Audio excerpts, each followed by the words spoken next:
Friends, इस video में हम एनिमल सेल के बारे में पढ़ेंगे। एनिमल सेल यानी कि जंतु कोशिका। तो हम देखेंगे इस वीडियो में कि जंतु कोशिका किन किन चीज़ों से मिलकर के बनी होती है। तो यहाँ पर सबसे पहले हम देखेंगे ये जो जंतु कोशिका है, इसकी जो सबसे बाहरी लेयर है, इसे क्या कहा जाता है? इसे प्लाज्मा मेम्ब्रेन कहा जाता है। प्लाज्मा मेम्ब्रेन यानी कि इसको सेल मेम्ब्रेन भी कहा जाता है, या फिर हम इसे प्लाज्मा मेम्ब्रेन कहें, बात एक ही है। तो यहाँ पर हमने देखा कि the outer most covering of the cell is known as plasma membrane. और उसके बाद हम देखेंगे कि और क्या क्या कंटेंट्स होते हैं इसमें। तो न्यूक्लियस होता है सेल के अंदर। ये जो न्यूक्लियस होता है यहाँ पर दिखाया गया है, आप लोग देख सकते हैं। न्यूक्लियस यानी कि केंद्रक। तो ये जो केंद्रक होता है ये बहुत ही इम्पॉर्टेंट पार्ट होता है किसी भी सेल का। क्यों? क्योंकि ये जेनेटिक मटेरियल को अपने अंदर सुरक्षित रखता है, और ये मतलब कैरेक्टर्स क्या ट्रांसफ़र होंगे पेरेंट्स से चाइल्ड में, उस चीज़ को ये सुरक्षित रखता है क्रोमोसोम के रूप में। तो यहाँ पर हमने देखा कि सेल के अंदर एक न्यूक्लियस प्रेजेंट होता है, और ये न्यूक्लियस जो होता है ये मेम्ब्रेन बाउंडेड ऑर्गेनल होता है। मतलब कि इसका जो बाहरी परत होता है वो इसमें घिरा होता है बाहरी परत से, और उसको क्या कहते हैं? न्यूक्लियर एनवलप कहते हैं। मतलब कि जो न्यूक्लियस होता है उसके आउटर कवरिंग को, आउटर लेयर को हम क्या कहते हैं? न्यूक्लियर एनवलप कहते हैं।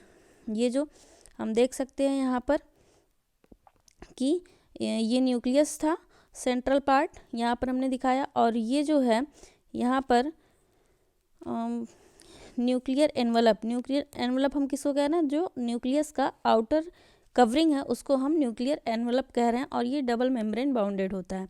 इसके बाद हम देखेंगे कि सेल में, एनिमल सेल में और क्या प्रेजेंट होता है। तो एनिमल सेल में जो ये फ्लूइड मटेरियल होता है उसको हम क्या कहते हैं? साइटोप्लाज्म कहते हैं। मतलब कि प्लाज्मा मेम्ब्रेन बाउंड करता है जिस फ्लूइड मटेरियल को, फ्लूइड कंटेंट को इनसाइड द सेल, उसको हम क्या कहते हैं? साइटोप्लाज्म कहते हैं। अब इस साइटोप्लाज्म के अंदर डिफरेंट ऑर्गेनल्स प्रेजेंट होते हैं। सेल ऑर्गेनल्स जो होते हैं वो डिफरेंट सेल ऑर्गेनल्स इसी साइटोप्लाज्म के अंदर प्रेजेंट होते हैं। तो हम यहाँ पर देखेंगे कि जो डिफरेंट सेल ऑर्गेनल्स हैं वो कौन कौन है जो साइटोप्लाज्म में प्रेजेंट होते हैं, और वो किस तरह से इम्पॉर्टेंट होते हैं किसी भी सेल की फंक्शनिंग में। तो यहाँ पर हमने तीन चीज़ देखा, प्लाज्मा मेम्ब्रेन और न्यूक्लियस और cytoplasm. Now we will study about the contents of the cell which are called as the cell organelles, and these cell organelles are present in the cytoplasm. So we can see that in the cytoplasm there are various cell organelles are present। और सबसे पहले हम देखेंगे कि जो cytoplasm है, यहाँ nucleus के अराउंड में यहाँ पर हम देख सकते हैं these tubular structures are called as endoplasmic reticulum. These all structures are endoplasmic reticulum. तो एंडोप्लाज्मिक रेटिकुलम जो होता है वो दो तरह का होता है। कौन सा होता है? एक रफ एंडोप्लाज्मिक रेटिकुलम होता है और एक स्मूथ एंडोप्लाज्मिक रेटिकुलम।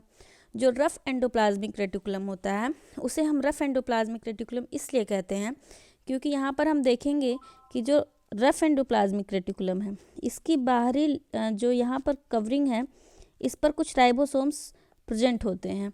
तो जब इसको माइक्रोस्कोप से देखा जाता है तो इसका सरफेस हमें रफ दिखता है। क्यों? क्योंकि उसके आउटर सरफेस पे राइबोसोम्स जो होते हैं वो अटैच्ड होते हैं, तो इसे रफ एंडोप्लाज्मिक रेटिकुलम कहते हैं। और यहाँ पर हम देखेंगे जो स्मूथ एंडोप्लाज्मिक रेटिकुलम है, इसके आउटर सरफेस पे कहीं पर भी राइबोसोम्स अटैच नहीं हैं, तो इसे हम क्या कह देंगे? Smooth endoplasmic reticulum. Rough endoplasmic reticulum जो होता है इसका भी डिफरेंट फंक्शन होता है, और स्मूथ एंडोप्लाज्मिक रेटिकुलम का डिफरेंट फंक्शन होता है। क्योंकि जो राइबोसोम्स होते हैं वो रफ एंडोप्लाज्मिक रेटिकुलम से जुड़े होते हैं, तो यहाँ पर जो मेन फंक्शनिंग होती है वो राइबोसोम्स यहाँ पर प्रोटीन फॉर्मेशन करते हैं, और जो स्मूथ एंडोप्लाज्मिक रेटिकुलम होता है इसका मेन फंक्शन होता है लिपिड फॉर्मेशन। तो इस तरह से हम इन दोनों के बारे में जब हम देखते हैं तो हम आसानी से डिफ्रेंशिएट कर सकते हैं कि रफ एंडोप्लाज्मिक रेटिकुलम पर राइबोसोम्स अटैच होते हैं, जबकि स्मूथ एंडोप्लाज्मिक रेटिकुलम पर राइबोसोम्स अटैच नहीं होते हैं। स्मूथ एंडोप्लाज्मिक रेटिकुलम का फंक्शन क्या होता है? Lipid formation. और रफ एंडोप्लाज्मिक रेटिकुलम ये हेल्प करते हैं किसमें? प्रोटीन सिंथेसिस में हेल्प करते हैं। तो इस तरह से हमने एंडोप्लाज्मिक रेटिकुलम सेल ऑर्गेनल के बारे में देखा। अब हम नेक्स्ट सेल ऑर्गेनल के बारे में देखेंगे। नेक्स्ट सेल ऑर्गेनल जो है वह है माइटोकॉन्ड्रिया। फ्रेंड्स, जो माइटोकॉन्ड्रिया होता है सेल में, ये power house of the cell कहा जाता है। Power house of the cell इसलिए कहा जाता है क्योंकि जो मेन एटीपी फॉर्मेशन होता है हमारी बॉडी में, मतलब कि सेल में जब एटीपी का फॉर्मेशन होता है जिसको कि एनर्जी के रूप में यूज किया जाता है हमारे सेल के द्वारा, तो उसका फॉर्मेशन माइटोकॉन्ड्रिया में ही होता है। और माइटोकॉन्ड्रिया जो होता है ये भी एक डबल मेम्ब्रेन बाउंड स्ट्रक्चर है, ऑर्गेनल है, जो कि प्रेजेंट होता है साइटोप्लाज्म में। तो यहाँ पर हमने देखा कि माइटोकॉन्ड्रिया क्या है। माइटोकॉन्ड्रिया एक ऐसा सेल ऑर्गेनल है जो डबल मेम्ब्रेन बाउंडेड होता है और ये किस में हेल्प करता है? ये एटीपी फॉर्मेशन में हेल्प करता है, जो कि हमारे सेल को एनर्जी प्रोवाइड करता है डिफरेंट मेटाबॉलिक प्रोसेसेस के लिए। तो यहाँ पर हमने देखा माइटोकॉन्ड्रिया के बारे में। अब हम नेक्स्ट सेल ऑर्गेनल के बारे में देखेंगे। जो नेक्स्ट सेल ऑर्गेनल है फ्रेंड्स वो है राइबोसोम्स। हमने अभी पहले जब रफ एंडोप्लाज्मिक रेटिकुलम के बारे में पढ़ा था तो हमने देखा था राइबोसोम्स का क्या फंक्शन है। Ribosomes are attached to rough endoplasmic reticulum. यहाँ पर देखिए ये रफ एंडोप्लाज्मिक रेटिकुलम पर राइबोसोम्स अटैच हैं और ये किस में हेल्प कर रहे हैं? ये प्रोटीन सिंथेसिस में हेल्प कर रहे हैं। तो इस तरह से हमने देखा राइबोसोम भी एक मेम्ब्रेन बाउंडेड सेल ऑर्गेनल है। नेक्स्ट है लाइसोसोम्स।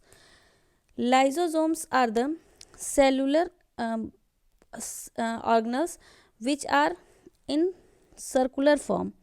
ये जो होते हैं ये एक ऐसे सेल ऑर्गेनल्स होते हैं जिनके अंदर एंजाइम्स प्रेजेंट होते हैं। तो इन एंजाइम्स का क्या काम होता है? ये बहुत ही स्ट्रॉन्ग एंजाइम्स होते हैं, डाइजेस्टिव एंजाइम्स होते हैं। जब भी कोई पैथोजन या फिर ऐसा कोई ऑर्गेनल है जो मतलब जो सेल में है, प्रेजेंट है, लेकिन वो अनवांटेड रूप में है, तो उसको किल करने का काम ये एंजाइम्स करते हैं, डाइजेस्टिव एंजाइम्स करते हैं। तो लाइसोसोम्स क्या है? यह एक ऐसा बैग है जिसके अंदर डाइजेस्टिव एंजाइम्स प्रेजेंट होते हैं और ये डाइजेस्टिव एंजाइम क्या करते हैं? हेल्प करते हैं killing of pathogens and other unwanted particles. तो यहाँ पर हमने देखा कि राइबोसोम्स के बारे में और लाइसोसोम्स के बारे में। नेक्स्ट सेल ऑर्गेनल हम देखेंगे सेंट्रियोल्स। सेंट्रियोल जो होते हैं ये एनिमल सेल में जब प्रेजेंट होते हैं वो हम देखेंगे इनका क्या फंक्शन होता है। ये रॉड शेप्ड स्ट्रक्चर हैं जो कि इकट्ठे होते हैं बंडल के रूप में और इनका जो मेन फंक्शन होता है वो सेल डिवीज़न में देखा जाता है। तो उसको फर्दर जब हम सेल डिवीज़न प्रोसेस को स्टडी करेंगे तो फिर हम वहाँ पर देखेंगे कि सेंट्रियोल किस तरह से वहाँ पर अपना रोल प्ले करते हैं। नेक्स्ट सेल ऑर्गेनल हम देखेंगे that is Golgi apparatus.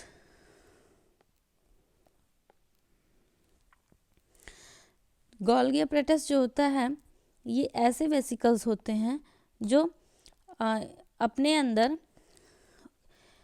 Packaging का काम करते हैं। मतलब कि जो भी रफ एंडोप्लाज्मिक रेटिकुलम पर जो प्रोटीन बना या फिर हम कहेंगे कि सेल के अंदर जो कुछ भी सिंथेसिस हो रहा है उसकी पैकेजिंग का काम गोल्गी अपैरेटस करते हैं। क्योंकि कोई भी जब प्रोडक्ट बन रहा है तो उसको डिफरेंट पार्ट्स पर हमको सेल को पहुंचाना होता है, तो वहाँ तक पहुंचाने के लिए उसका पैकेजिंग और ट्रांसपोर्टेशन बहुत ज़रूरी होता है। तो पैकेजिंग का काम, जो प्रोडक्ट बना है उसके पैकेजिंग का काम कौन करता है? गोल्गी अपैरेटस करता है। गोल्गी अपैरेटस बहुत ही इम्पॉर्टेंट सेल ऑर्गेनल है। इस तरह से हमने यहाँ पर देखा गोल्गी अपैरेटस का क्या काम होता है। और फिर हमने स्मूथ एंडोप्लाज्मिक रेटिकुलम के बारे में भी देखा। इस तरह से हम देखते हैं कि यहाँ पर एनिमल सेल में क्या क्या प्रेजेंट था। एनिमल सेल जो है वो किन चीज़ों से मिलकर बना था?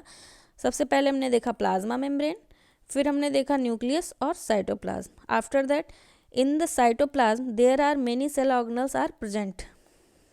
Cell organelles are present, and these different cell organelles are rough endoplasmic reticulum and smooth endoplasmic reticulum, mitochondria, ribosomes, lysosomes, centriole and Golgi apparatus. So friends, इस तरह से हमने देखा एनिमल सेल के बारे में। आई होप कि आपको ये वीडियो समझ में आया होगा। Thank you friends.